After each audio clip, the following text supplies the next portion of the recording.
is a waterfall. We're one in the river and one again during the fall.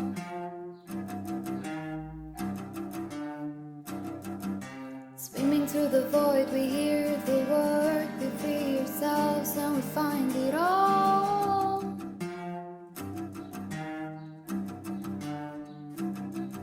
'Cause we are the ones that wanna play. Always love to go and we always get to stay.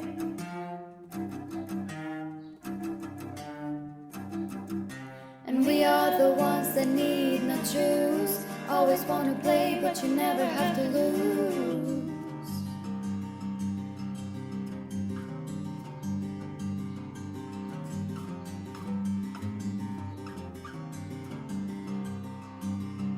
Angels in the sky.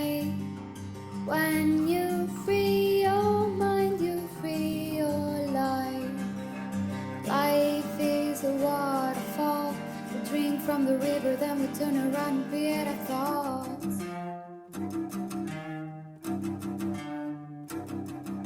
Swimming through the void, we hear the word. We free ourselves and we find it all.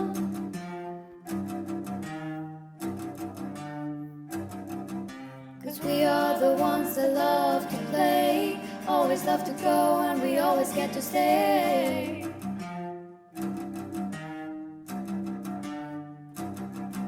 And we are the ones that need not choose. Always get to play but you never have to lose.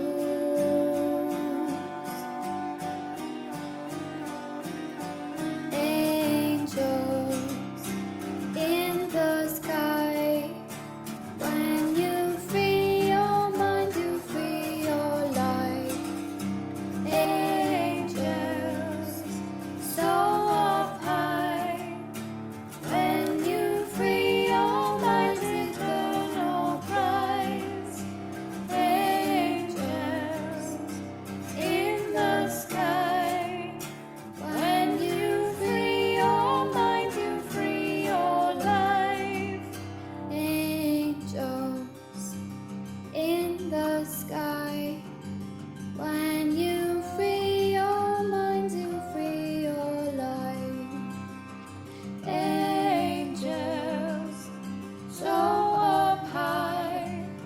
When you free your mind's eternal prize. Ah, ah,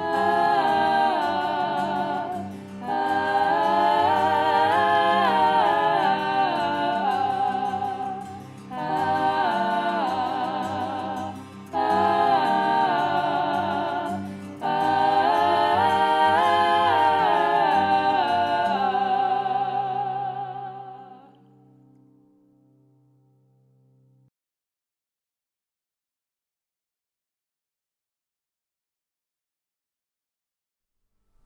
Close your eyes and begin deepening your breath, allowing it to flow easily and naturally. Turn your attention to your heart center, noticing the feelings that are arising when you do so. Where do the feelings guide you when you allow yourself to follow them? What are the feelings pointing you to? Deep in your heart.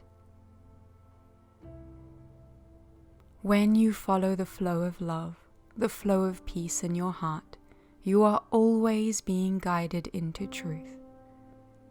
Along the way, you may pass through some feelings of discomfort or resistance, and may perceive many different things, but at the core, at the very center of your heart, there is always truth. It is safe to flow with love and to be with truth now.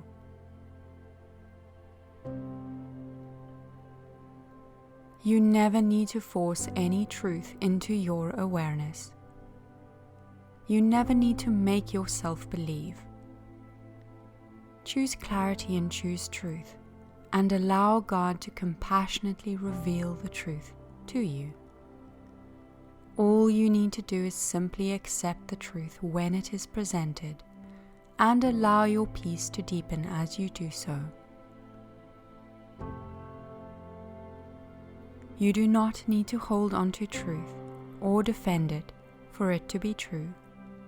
The truth simply is, and awakening to truth is simply a remembering. Perception may shift and change, but truth is. Through love, illusion melts away and the truth is revealed. The truth is powerful, for it is always revealed through love. There is nothing that can change what is true, for truth flows from the heart of God. How will you know the truth when you find it? Truth brings a deep sense of relief and peace, and it sets you free to claim your divinity and empowers you to stand with it. Do you choose now to stand with truth? The truth is, you are divine. The truth is, you are beloved of God. The truth is, you are perfect, powerful, and peaceful. The truth is, love is with you always and never leaves you. How does it feel to receive this truth? To let it come alive in your heart? How does it feel to awaken to truth? To allow yourself to be with it? Just as God is not static, truth, though unchangeable, is very much alive, for it is divine. When you speak the word of truth over your life, everything changes. When you align with truth, with love, your life naturally begins to harmonize. Harmony requires awakening to truth and having a relationship with it. Let truth light the way in times of darkness. When it seems as though there is no other source of light, recognize that the light of love shines from within you.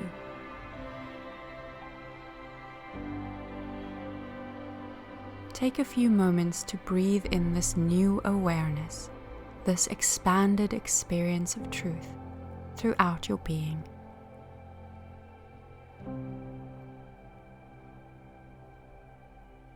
Allow yourself to surrender into deeper peace as you accept truth, and choose to carry this peace with you as you open your eyes.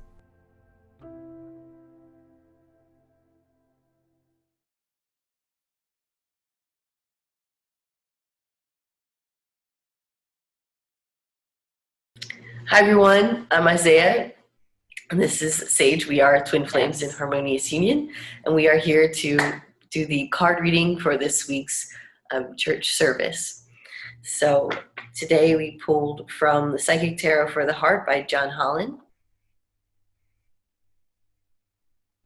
We pulled 3 cards today. Do you want to pull them and show them? Yeah, I'll show this. The first card is listen. It's a number 2 card. She's Nice and close. Yeah, I just want people to see this. Yeah, it's good. It's beautiful. It is beautiful. She's very yellow, which is the yellow and a little bit of red there, which is the colors of vitality. And she's just a very vital looking woman with some sort of sound waves emitting from behind her head. And I just feel like it's about listening to God, listening to your body basically, because that's God talking to you when it comes to how do you spend your energy, and what do you do with yourself, and what do you do in the day. So it's listening to God, and that inner voice and the good feeling will show you how to be vital and alive like this woman. Definitely. Yeah, what do you get from it? No, that's perfect. I Oh. feel the same thing. I feel like it's like, Cool. yeah, just plan your day with God. Plan every day with God, and Yeah. when you listen Sorry. to God's voice and what God has for you there, that's when your life is harmonious then by doing that. Yeah. Yeah, and you feel alive like her. Whoa! You want to do the next one? Sure. I think that one's for you. So this one is confront, number 18.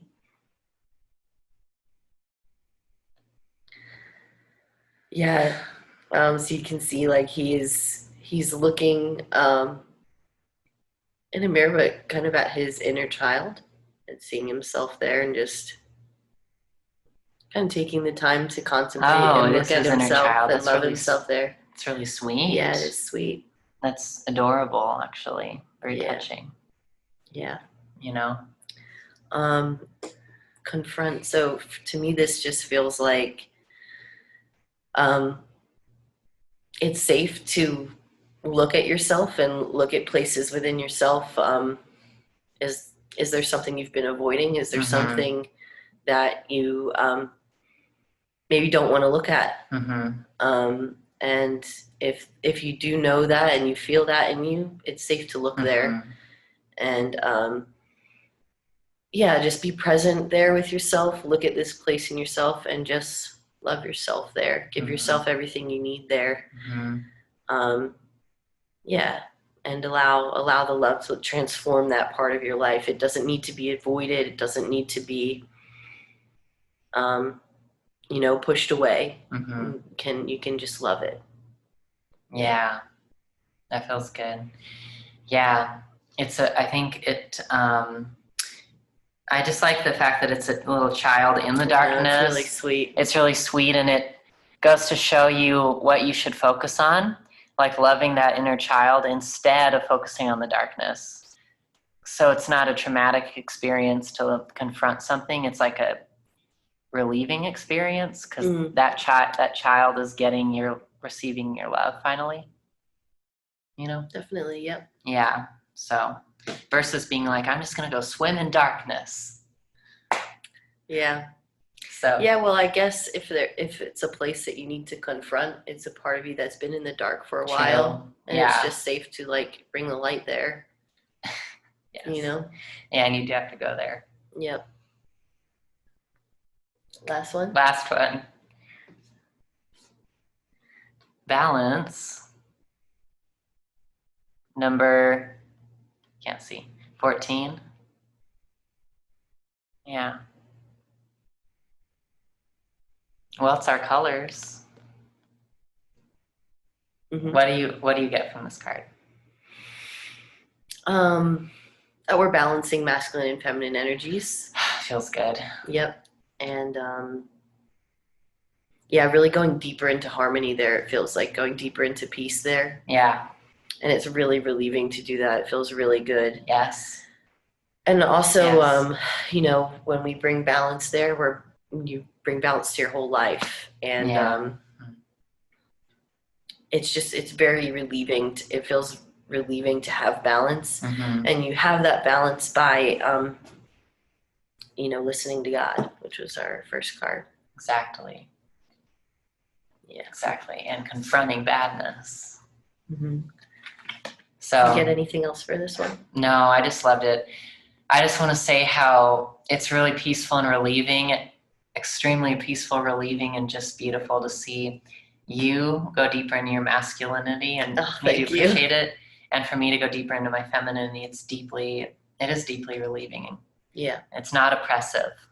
No, it's really liberating. Yeah. So don't listen to that. Yep. So yeah. Ladies, obey your man. I'm just kidding.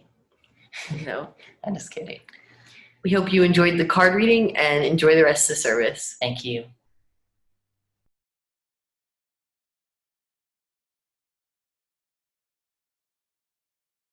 Hello everyone, my name is Carmel. And I'm Rafan. And we'd love to introduce you to this week's Sunday service on the topic of wealth inequality. Before we get into that, we do have a special announcement to make. We'd like to thank Jason and Chrissy, who are twin flames in Harmonious Twin Flame Union, who have achieved the tier of Starseed donors for the Church of Union, meaning that they have donated $5,000 or more to the Church of Union. So we'd like to thank you for your generous hearts, and we love you very much. Back to today's topic of wealth inequality.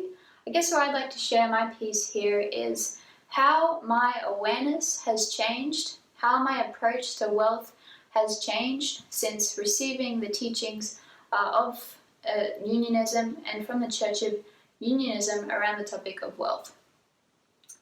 So when I guess came into this world, I believed that I had to work really hard, or I almost had to die to achieve any kind of support in my life. And it was that energy of having to work really hard and almost suffer to be provided for. And that was a belief that I had been holding on to tightly. And it was reflecting, as I've reflected on this upcoming sermon, it was also reflected in my experience in football and athleticism, in the fact that I would work really, really hard, push myself to the limit, yet I would not receive results I was looking for, even though I knew I had a great amount of wealth to share in that area of my life.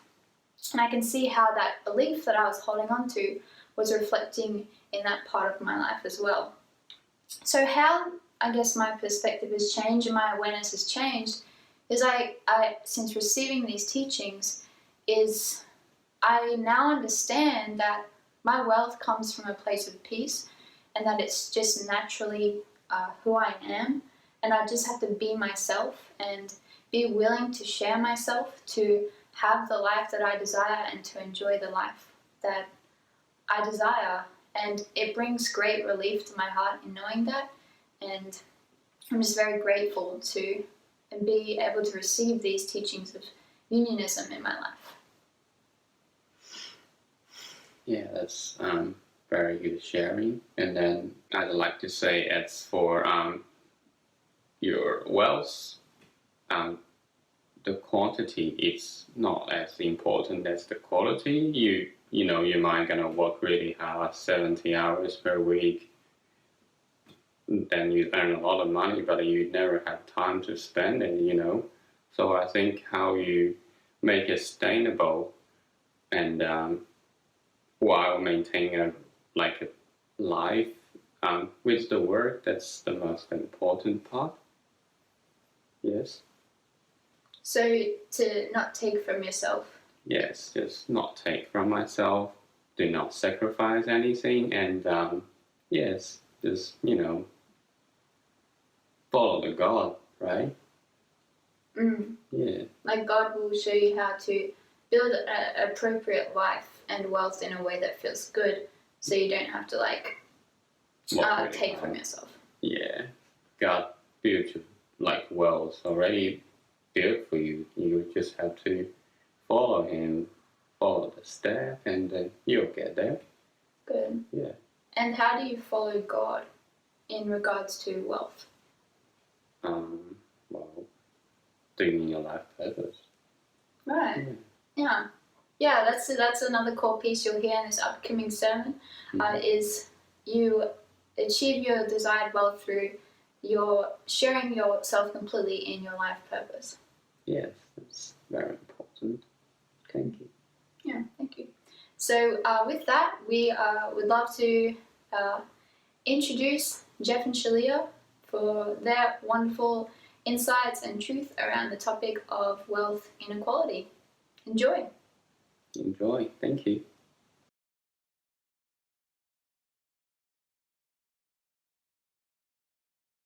Hi, I'm Jeff. And I'm Shaleia. Welcome back to another wonderful Church of Union Sunday service. Thank you so much for joining us today. Let us begin with our 3 opening ohms and our opening prayer. So taking a nice deep breath in, follow along either out loud or mentally.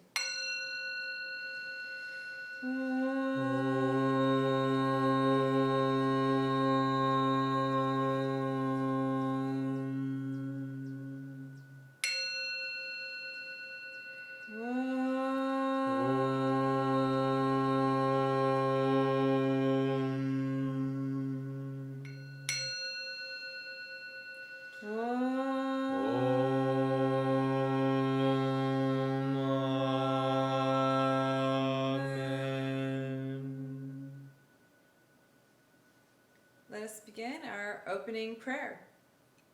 I am the only child of God, forever part of Him. I am created by Him in perfection, and there I always remain. My mind is my sanctuary, where I keep His holy creation sacred. I will only allow in His voice. I will only accept His word. Today, I will hear the word of God.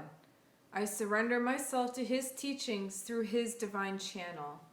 I will honor what He has spoken and accept it as His will. I will be obedient to His word, for this is my salvation. In Christ's name, Amen. Amen. Today we're going to be talking about wealth inequality. And we've spoken about wealth and money in many different ways before, but today's world, wealth inequality is a huge subject. I was recently reading an article about wealth inequality, and it was a funny quote from Chris Rock that the reporter had used, the journalist had used. And it was, if poor people knew how rich people were, they would be rioting in the streets.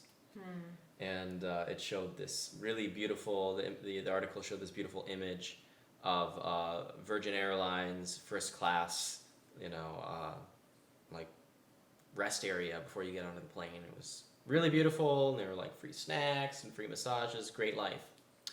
So let's talk about wealth inequality. Today in our world, the vast majority of people are poor, and a very small percentage of people are exceedingly wealthy, and the gap continues to grow. And the higher up you go in, wealthiest people, the more percentage per person of the world's wealth they control. And there's not a real problem here with wealth inequality. There's a hint about what you're about to hear. But there is a problem in your thinking about it, and there's a very logical spiritual reason for wealth inequality, and there's some illusions to clear around wealth and wealth inequality. First, this is the insidious, the dark, evil thing that people think is evil about money and wealth, and that is that wealth is extracted from souls. And it's this idea that there's this entire system of slavery built by a few really rich, powerful people or families. And that in order to get all this wealth and to live really opulently, they extract it from this, basically the rest of the world. So this idea that 1% of the population is extracting wealth from 99% of the population, and the richer you get, the more it's like it's a pyramid scheme, right? Like the people at the top are getting all the energy, and then there's very little left for the people at the bottom.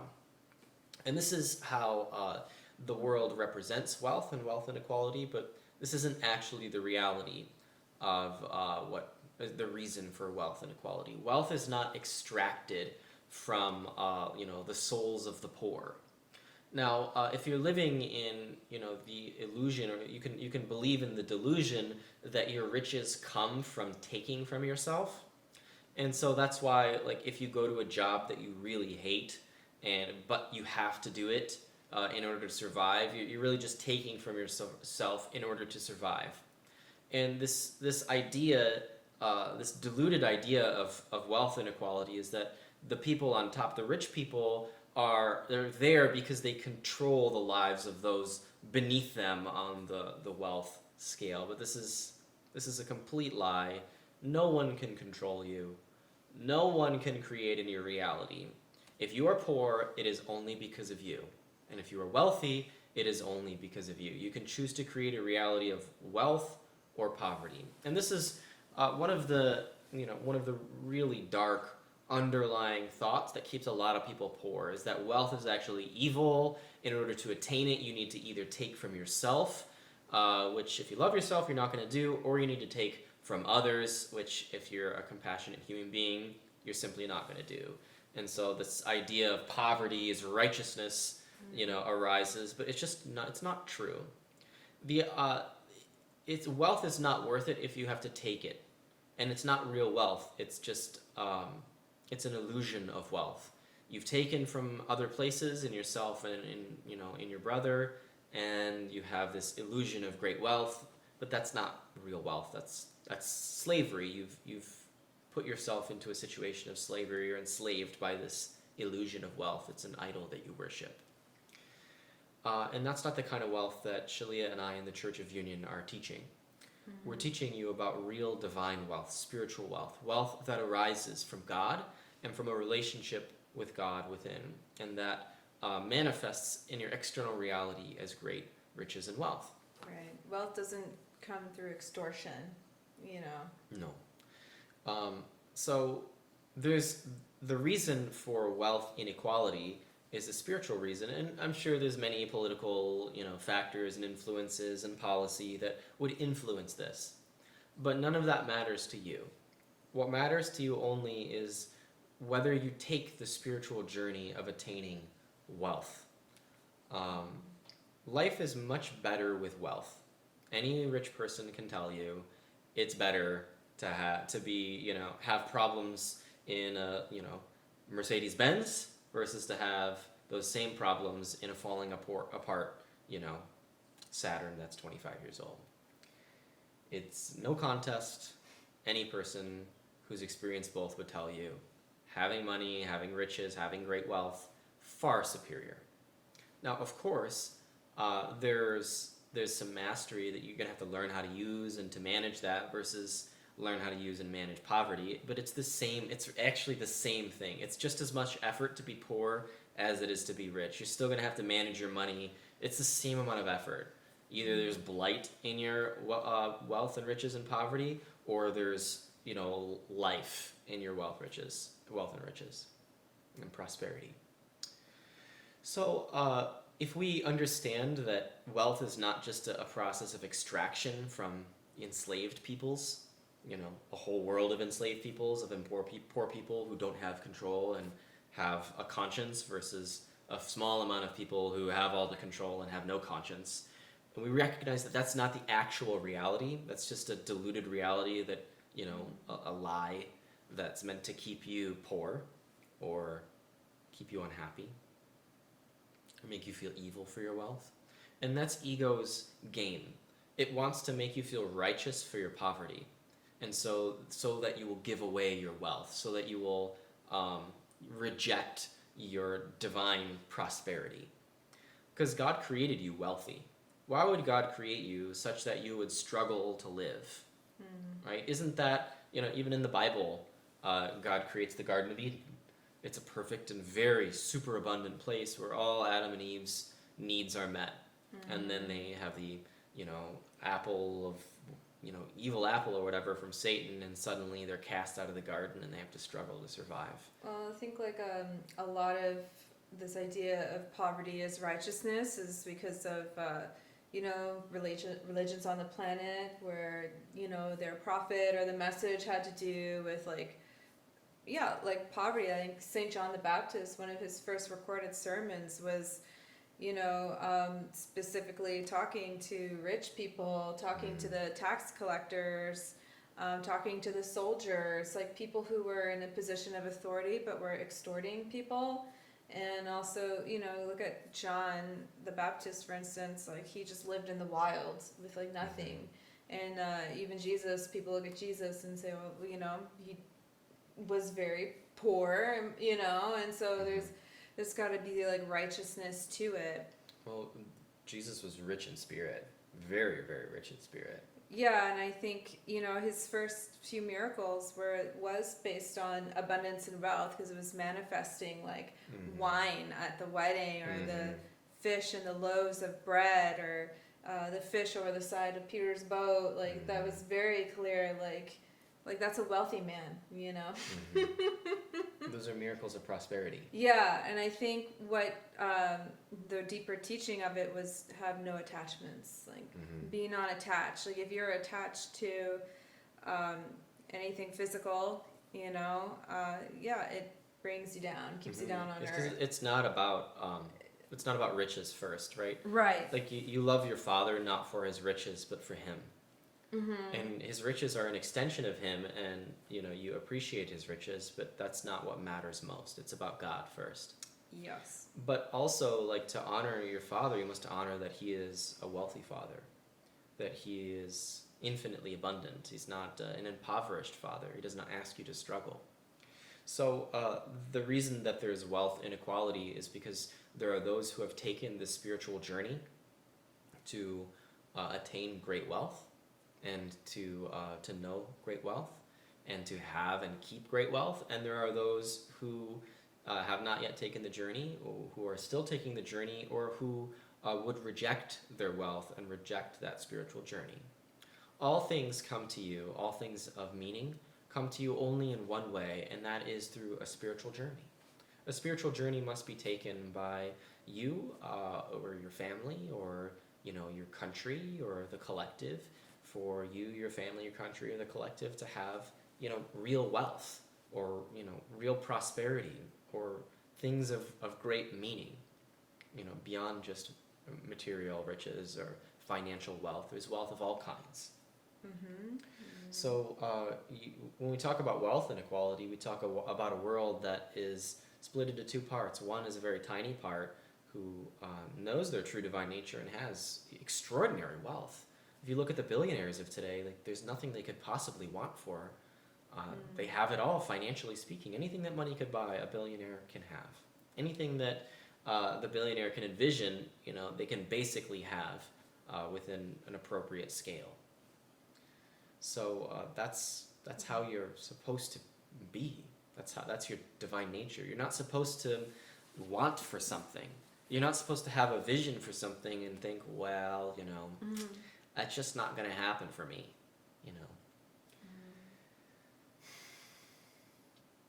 What I want to get to here is I want to show you just how evil poverty is, and how unacceptable it is for you to be poor. And that is not to say that if you are poor that you are unacceptable. That's not what I'm saying. You are unconditionally lovable and worthy of love, worthy of riches, worthy of great prosperity, worthy of having everything that you could imagine, every dream, every desire. God would see that you would have that. God would see that you would have all things. And so if you look around at your life and you consider, well, yes, there are some wonderful things, but maybe there are some very poor things. Maybe there are some things that are not becoming of a child of God yet. And we never look at something and say in our lives, well, that's not enough, and this is despicable, and therefore I am despicable, I am unworthy, I am unlovable, I am unacceptable. That's not it. We can look at something in our lives and say, well, this is not how God would have it be for me. God would not have me struggle for bread, and God always provides for me. But God would have me have a rich bank account overflowing with prosperity, that I can pay my brother for any of the services which God places a desire in my heart for, any of the products. God would see me have the perfect home for me, the perfect food, the perfect friends and relationships, the perfect bank account and finances, the perfect transportation method, the perfect clothes, the perfect health care and beauty care and well-being, the perfect hygiene care, the perfect support in all ways. Is that not the heaven that God created you to live in? And wherever you live in a reality that is in opposition to that perfect heaven, you feel not so good. Is that how God created you to be? Someone who doesn't feel good about their reality in a certain way? I would say no. I would reject a reality that forces you to be miserable. And I would also reject a reality that gives you misery at the same time it gives you righteousness. It makes you feel right for being so poor. It makes you feel right for being a certain way, rather than a certain way makes you feel wonderful. And that is righteous. Feeling good is righteous. Feeling at peace is righteous unto itself. Peace is righteous. Anything else is not righteous. Anything that would ask you to exchange your peace for righteousness, it's not really righteous. You have neither peace nor righteousness. But when you surrender that need to be right, you can accept the peace that need to be right was denying. And funny enough, you become right and righteous in your wealth, in your peace, in your prosperity. The reason there is wealth inequality is not because of a system that is broken. It's not because of someone else who came before you or who is preventing you right now. There's no reason for you to be poor other than you decide to be. Because God would have you be wealthy. How is it that God would have you be wealthy and yet you believe your brother would have you be poor and that your brother has some sort of power over God that prevents you from your wealth? That sort of thinking is insane. And I invite you to reject that thinking wholesale. There's no reason for you to be poor. Now, it's okay to acknowledge that you're not as wealthy, you're not as rich as you'd like to be right now. That doesn't mean you're pushing away poverty. That means you're on that's the first step that you take, is looking around and acknowledging, this is not okay. I'm not okay with how this is. I want more. And maybe this is really good, but I still want for something more. My desire calls for something greater. This is still not appropriate for me. This is not my divine wealth. This is not my perfect prosperity. And so I will still call for more. And who but God would take you on that perfect journey? That divine, spiritual journey. It's the hero's journey. It's the journey within. And that's all that you're called to do. Nothing more than the inner work. That's it. All you do is work through whatever arises. I realize I don't have the wealth I want. And so I take the spiritual journey. One day, Shaleia and I were living in a very nice home in Hawaii. It was gorgeous kitchen, really, really Nice spacious. Yeah, gorgeous home in Hawaii. You even had an office. Yeah, we That had was an cool. office. And Yeah. there was a lanai, and there's a big, everything was really beautiful, and it was nice. And we weren't all that wealthy. And I just felt so compelled. I got on the video game The Sims, and I started to design our perfect home. And Shaleia looked at me, she's like, man, why are you wasting your time with that? She's playing devil's advocate, prodding me, and seeing if I was really into it. Why are you wasting your time on that? What, do you really think that we're ever gonna have that kind of wealth? Where we can have a home like that? It was a gorgeous home. It was large and had a pool in the courtyard, and there were rooms all around it. And looking back, it was actually fairly basic and modest, although quite luxurious. And I said, as long as I can choose it, I will choose it. As long as I have the freedom to point myself in the direction of great riches, I will. As long as I am free to make the decision to head in the direction of my prosperity, of my dreams, I will. And I'm not in control of whether they come true. That's not my place. That's in the hands of God. And as Shaleia would tell you, the promise of dreams is that they come true. It's one of my favorite Shaleia quotes. Oh, thank you. I'm right here. That's nice. The promise of dreams is that they come true. And why would my Father, my Creator, my loving, divine, heavenly, Creator, why would my God put that desire in my heart, if not to see me blossom into it? Why would he compel me toward these dreams if he would not see me to them and their fruition? And so I knew that all I could do was accept the dream, was dream it, was be with it, was honor it, was to not deny it. Because somewhere in your heart, you desire riches. You don't desire to be part of the 99%. And maybe you're part of the 1% and you want to be part of the 0.1%. Maybe you're part of the 0.1%, you want to be part of the 0.0001%. Maybe you have a desire to have wealth beyond what anyone has ever achieved in the history of humanity. And there's been some really, really rich people in the history of humanity. There was an African king, I think he was the richest guy that ever existed. He went on, like a trip, and he had caravans of people with chests of gold, and he would just hand out gold. And he made the gold market crash anywhere he went. That's how wealthy this person was in history. The wealthiest person in all of history. There's got to be a purpose for it. If it is divine, then the dream is a peaceful dream in your heart. But somewhere in your heart, whoever you are, you desire wealth. And you desire for your riches to expand. You do not desire to be poor anymore.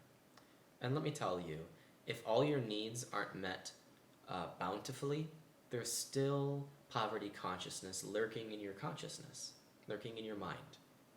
And we know as Unionists, and the Unionist teaching is that as within, so without. Not as without, so within. That the inner creates the outer. And so, we need only arrive to the place within, in our consciousness, which is out of alignment with that dream, with that desire of great wealth. We need only look at it and change it. And the mirror exercise is the only tool you need.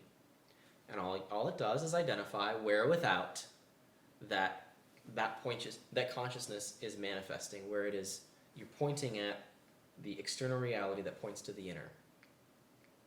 And once we identify, well, there's my poverty that I don't like. I can't buy bread, or I can't pay the rent, or I'm always struggling, there's never enough, or I don't have the house I want, I don't have whatever. Well, then we can feel where on the inside we feel that. And then we just love that place. And in love, and love is God's most beautiful gift to his children. And in love, we blossom, and poverty melts away. And as I've said, it's only a spiritual journey, it's only an inner journey. That inner journey must be taken. And God will take you one step at a time through every little nook and cranny of your consciousness, because wealth consciousness, prosperity, is wholly supportive. It is holy to have wealth. And how you attain your wealth is important, because you don't have real wealth if you have to trade yourself or your soul for it. Right. If you have to take in order to get. That's hell. That's misery. Yeah, I remember someone commented on one of our YouTube videos on Twin Flames, Jeff and Shaleia, like, well, what about the mafia? They're very wealthy. They're not. But yeah, you're right. They have the illusion of wealth. They have the illusion of it. But their wealth is kept through fear. It's criminal. It's kept in the darkness. And if they were to bring it out to the light, in all ways, if they were to bring it to The table. to clarity, to transparency, it would fall apart, because it's based on extortion and illegal activities, and society would remove it from them. It's not in harmony with The rest of the world. God's way. Yeah. It's not in harmony with their brother. Right. So it's not real. It's a delusion of wealth. Real wealth can only come through the spiritual journey of attaining wealth through your life purpose. The only way to have all is to give all to all. It's a Course in Miracles sort of quote. To have all, give all to all. The only way to give all of yourself to all is to live your life purpose. Because in living your life purpose, you are existing for the reason which you were created. And only in that way can you give all of yourself to your brother, to God's perfect kingdom. And then you will have everything that you could ever require, because you've given everything you could have ever given. Only in that way can you be happy, prosperous, rich. You must live your life purpose.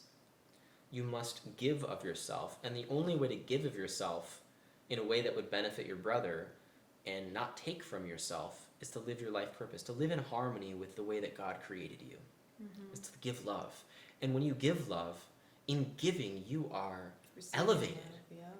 Your prosperity expands and multiplies. You are drawing from an infinite well rather than a limited well. That limited well requires you to experience pain.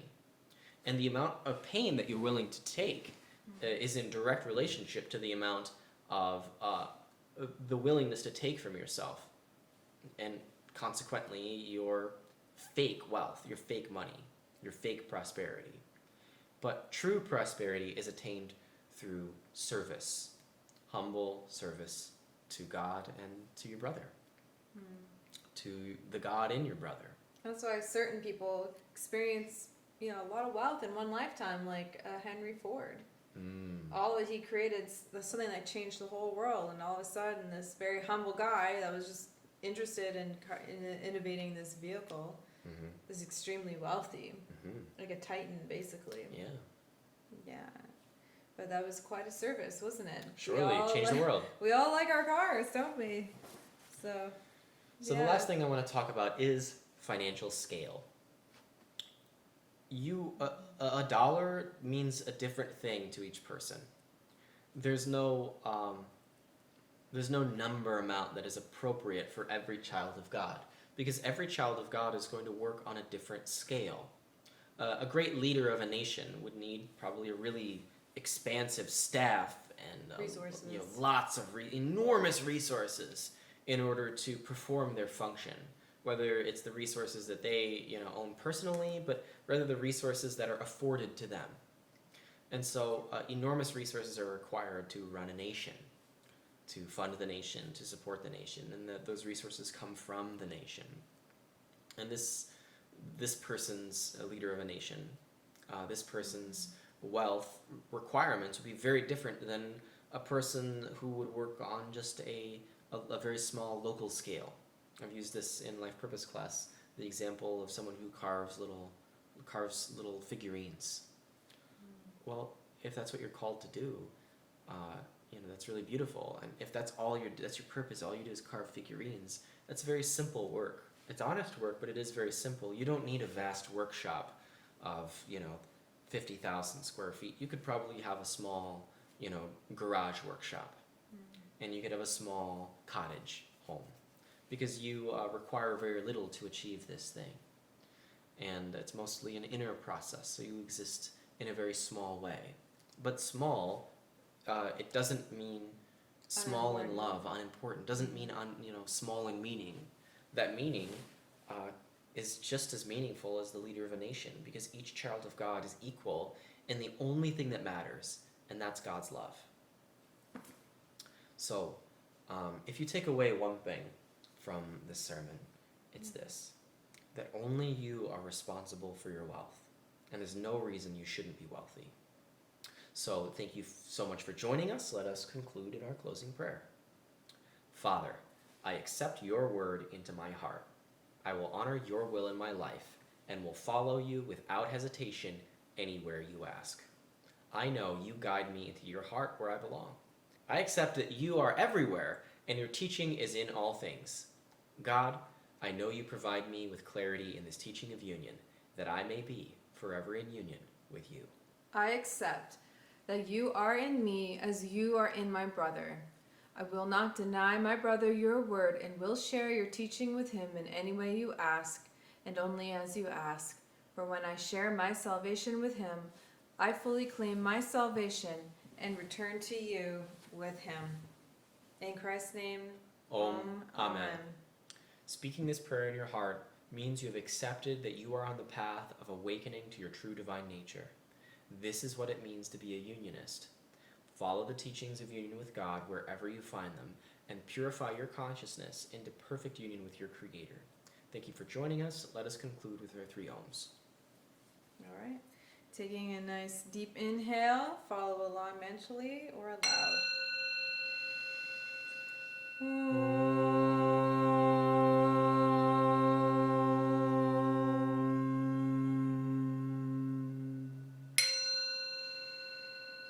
Om.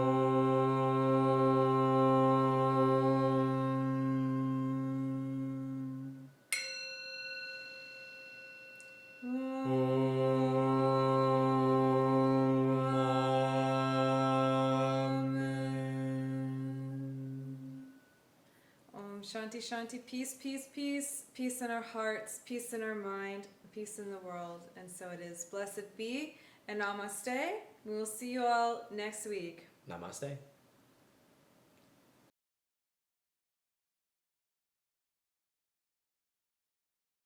So thank you everyone for sharing with us today in this week's Sunday service on wealth inequality. One of my favorite quotes from Jeff and Shaleia in the sermon was, "The reason for wealth inequality is a spiritual reason." So that always takes us back to looking within to shift and heal our relationship with wealth. And you can really just go back to that quote to plant the seed to always heal your relationship with wealth in deeper levels, in deeper ways. So I invite you to visit unionism.org for all past sermons, music, meditations, and card readings. And there you are also welcome to donate or tithe to contribute to the Church of Union's message in reaching the world. And I invite you to like and subscribe to the Church of Union YouTube channel. And please come join us for the after church tea time for a live discussion about today's message in the Unionism Spiritual Discussion Facebook group. So again, thank you for being here. We hope you have a wonderful day. Bye now. Tala.